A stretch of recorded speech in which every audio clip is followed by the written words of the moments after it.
আল্লাহ পাক রব্বুল আলামিন এই জাহান্নামের আগুনের বর্ণনা করেন যে এই জাহান্নামটা, এই আগুনটা 1000 বছর পর্যন্ত জ্বালাইছে। আগুনটা 1000 বছর পর্যন্ত জাহান্নামের আগুন জ্বালানোর পরে জাহান্নামের আগুনটা লাল বর্ণের হয়েছে।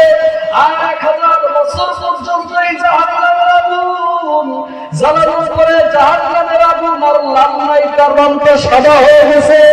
আর 1000 বছর পর্যন্ত এই জাহান্নামের আগুনকে জ্বালানোর পরে এই জাহান্নামের আগুন এখন লাল নাই, সাদা নাই, এই জাহান্নামের আগুন আগুন কালো অন্ধকার হয়ে গেছে।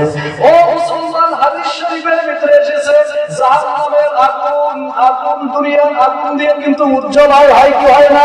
যে কোনো জায়গায় আগুন লাগলে আলোকৃত আলো ছড়ায়, কিন্তু জাহান্নামের আগুনটা এমন এক আগুন, এই আগুনটা জাহান্নামের আগুনটা দিয়ে জাহান্নামে আলোকৃত হয় না।